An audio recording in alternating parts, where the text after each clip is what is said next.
the house that followed them. The family thought they left it behind. They moved, they burned what needed to be burned, they swore they wouldn't talk about it online anymore. The old house was supposed to be the problem. The board was supposed to be the problem. The rules were simple: don't open doors you don't understand. But the thing about doors is this: sometimes they don't close. They follow you. The new house was bigger, brighter, and quiet in that fake way new houses are quiet. Fresh paint. Clean walls. Too clean. Too quiet. At first, they tried to laugh off the weird things because that's what you do when you're trying to convince yourself you're safe.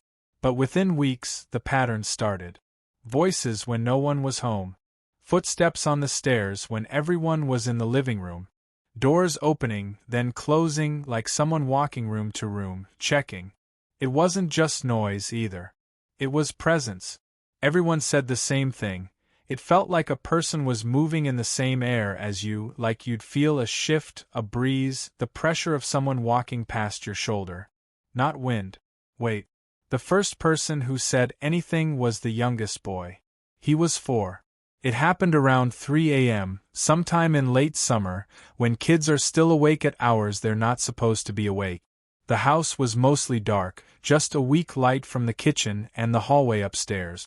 Everyone else was asleep, or at least that's what they thought. He said he saw his aunt. He said she was standing at the top of the stairs, second floor, looking straight at him.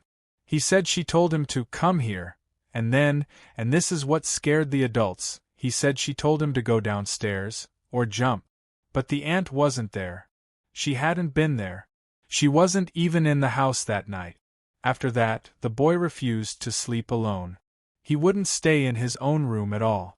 He'd fall asleep on the couch, or in someone else's bed, or on the floor in the home theater room with the TV off.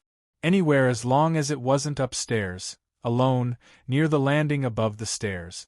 They laughed at first, because people laugh at things that make them uncomfortable. Then more things started happening. One of the older sisters was babysitting him in the movie room. The house was mostly dark, only one dim kitchen light on in the distance. She didn't even have her phone because she was grounded. They were just watching random videos to kill time. He suddenly ran back in full speed, panicked, telling her there was someone in the kitchen and outside. When kids are lying, they decorate the story. Monsters, claws, eyes. He didn't decorate it. He just said someone. Like a real person. That's what made her blood run cold. Because that's the worst fear in a house at night. Not paranormal, but human. You think you're awake alone in a quiet, locked house, and then you realize you're not alone. She grabbed something. Not a knife. She keeps saying that part, like she needs people to know she's not dramatic. Just something to protect myself. She walked to the kitchen, heart hammering, ready to see a man in the dark. There was no one. There was nothing. But when she came back, the boy was shaking and crying. Not spoiled kid crying. Scared crying. And after that night, even she couldn't explain what he saw. She still can't. None of them could agree on what was worse. The idea that something was in the house, or the idea that something wanted the little ones first. But it wasn't just the kids. One of the older girls was alone in her room late one night, scrolling on her phone. Normal. Nothing dramatic. No rituals. No candles. No horror movie setup. Just lying in bed on TikTok. The bathroom sink turned itself on. Not pipes settling. Not a drip. Full water. Running. By the time she spun around, it had already stopped. After that, she kept the bathroom door shut every night.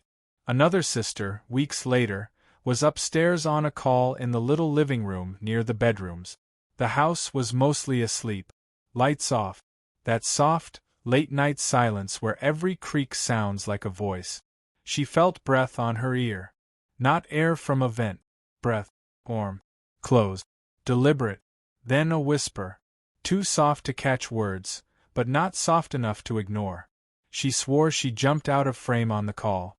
Her boyfriend thought it was a joke at first, that one of her sisters snuck up behind her. But nobody was there. Everyone else was either asleep or downstairs. She started crying, not out of pain but anger. Because it felt intentional. It felt like whatever was in the house wanted her to know it could get that close without being seen. Around this point, denial wasn't working anymore. It wasn't, maybe it's the pipes. It wasn't, maybe you were half asleep. It was, what did we bring with us? Because they'd played before. At the old house, they had filmed themselves using a Ouija board. They joked. They asked questions. They went viral. And when things got bad, they burned the board, on camera, and swore that was the end. But here's the problem. Things in the new house weren't just happening randomly. They felt familiar. Like whatever answered them before did not stay behind. Like it moved. The family told themselves this new place was probably already haunted. Easier story. Cleaner story. But deep down they all had the same question and none of them wanted to say it out loud. What if we didn't move away from it? What if we moved it in? They weren't supposed to touch another board. They all agreed on that. They said it out loud. They meant it. But fear makes people need answers. And answers have a price. So one night they turned off most of the lights. They sat in a circle around a new board. And they asked the house who was really living there. The name in the board. The house felt heavier that night. The kind of air that presses down on you before a storm, thick and waiting. No one said it, but they all knew this was the night they'd do it again. Maybe to prove it was all in their head. Maybe to prove it wasn't. They sat in a loose circle on the living room floor, the same spot where the little brother once swore he saw someone standing by the stairs. The only light came from a lamp pushed far back on the counter, its bulb flickering every few seconds like it couldn't decide whether to stay alive. The new board lay in the center. No one wanted to be the first to touch it. Finally, the oldest sister slid it toward the middle of the rug. "Let's just see," she said, voice barely above a whisper. "If it moves, we stop. Deal." Her hand shook as she set the planchette down. The wood was cold. "I come with good intentions," she said, forcing calm. "We all do. We just want to understand what's happening in this house. Are you here with us?" Silence. Only the soft hum of the refrigerator and the distant ticking of a hallway clock. Then the planchette twitched. At first, they all accused one another, laughter spilling out too loud, too forced. But the laughter died when it began to move again. Slow, deliberate, tracing its way toward the corner of the board. "Why, yes." Someone gasped. The smallest one pulled their hand back. "Stop," she said. "Stop moving it." "No one's moving it," another whispered. The lamp flickered again, brighter this time, then dimmed to a ghostly blue. "What are you?" the eldest asked. "A spirit? Someone who used to live here?" The pointer slid. They leaned in. Another pause. Anna. The name hung in the air like a chill. It was familiar, too familiar. That was the name that answered them a year ago, in the old house, the night they burned the first board. "That's impossible," one of them said. "That board was destroyed." As if in response, the lamp went out completely. Darkness swallowed the room. Someone screamed. Another fumbled for their phone flashlight.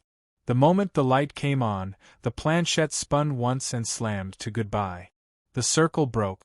They turned on every light in the house. No one admitted it aloud, but they all knew what the name meant. Whatever this was, it had followed them. That should have been the end of it. They should have put the board away, buried it, burned it again.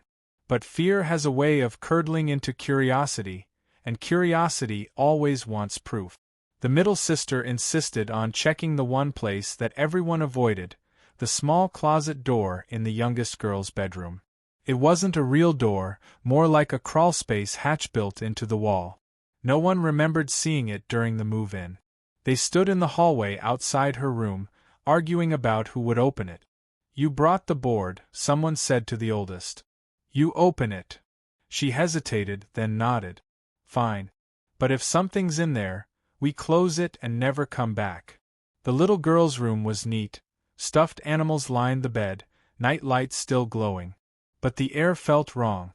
Hot, like standing too close to a vent, though no air was coming out. The small door was in the corner, painted the same color as the wall. The metal knob was warm to the touch. She turned it slowly. The door opened less than an inch before a rush of hot air poured out, thick and sour, like a breath from the inside of the house itself.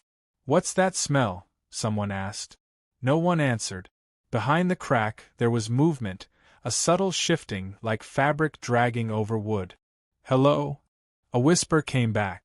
Soft. Mocking. The same word. "Hello." The flashlight flickered once, twice, then steadied. They pulled the door wider. Nothing. Just darkness that didn't end where it should have. It wasn't a small space. It was deep, deeper than the wall allowed. "Close it," one whispered. "Now." But the youngest sister stepped forward. Her eyes were wide, unfocused, as if she was listening to something no one else could hear. "They're calling me," she murmured. "Who?" She pointed into the crawlspace. "Anna." Then the flashlight died. A thud echoed from inside, sharp, like something crawling backward fast. Screams. Footsteps pounding down the hall. The door slammed shut by itself with a sound like a gunshot. When they turned back, the small door was sealed tight. No seam. No handle. Just smooth wall. And from behind it, faintly, 3 slow knocks. The wall that breathed. By morning, the house looked normal again. But everyone inside knew better. They barely slept. Every door stayed locked, every light stayed on. Even the dog wouldn't go near the youngest sister's room. It would stop at the threshold, growl low, and back away with its tail between its legs. The strange part? The little door was gone. Not covered, gone. The paint on the wall was seamless, like it had never existed. They tried to film it to prove it had vanished. But every time someone opened their camera app, the screen glitched. Static lines, color warps, and a faint reflection that didn't belong to anyone in the room. That morning, the air smelled faintly like smoke. "Do you smell that?" the oldest sister whispered. The youngest nodded. "It's coming from the wall." By evening, no one could pretend anymore. Whispers crawled through the vents, fragments of voices that sounded like their own, echoing each other from room to room. The youngest girl's toys turned on by themselves, humming lullabies at random hours. The television flickered to life, showing their living room on its own screen, as if the camera feed was reversed, like the house was watching them. Their father, usually calm, finally snapped, "We're leaving tonight. Pack your things." But the lights went out. All at once. Flashlights cut through the dark, revealing faces pale and trembling. The family gathered in the hallway, every sound amplified, the creak of floorboards, the faint scrape inside the walls. Then came the knock. 3 slow, deliberate knocks. From the same spot where the little door used to be. The youngest girl began to cry. "She's here again." The wall shuddered. The drywall flexed outward, just slightly, like something pressing its hand from the other side. The wallpaper bubbled, cracked, and a single, faint handprint formed against the surface. The father rushed forward, slammed his palm against the mark. "Who are you? What do you want?" A voice answered, low and distant, through the plaster. "You burned me." Everyone froze. The mother whispered, "The board." They didn't want to play again. But by now, the house had its own rules. The lights flickered, rearranging shadows into shapes that shouldn't have been there. And every time someone tried to leave, the temperature dropped. Not cold like air conditioning, but deep, old cold, the kind that sinks into bone. The eldest daughter made the decision no one else dared. She went back for the board. It was still on the living room table, untouched since the night before. The planchette had moved again, on its own, resting on a single word: return. "What does it mean?" one of them whispered. She shook her head. "Maybe it wants us to put it back." Back where? But she already knew. The wall. They carried the board upstairs, flashlights shaking. Every step sounded hollow, like walking on an empty stage. The air grew thick, humid. When they reached the wall, the mark was gone, replaced by a hairline crack. The youngest sister clung to her arm. "She says she's still waiting," she whispered. The eldest knelt, pressing the board against the wall. If this is what you want, take it. Just leave us alone. Nothing. Silence. Then, slowly, the planchette began to move without touch. The house groaned, wood bending, nails popping like gunfire. The crack widened, splitting from ceiling to floor. A rush of hot air exploded from it, carrying a smell of burned wood and something older, like wet earth. "Get back!" the father shouted. The board lifted from her hands, suspended in midair for a second, then slammed against the wall so hard it splintered in two. The pieces slid downward and vanished through the crack. For a moment the sound stopped. Then came the voice, not whispering now, but everywhere. Inside walls, under floorboards, in their ears. "You opened the door.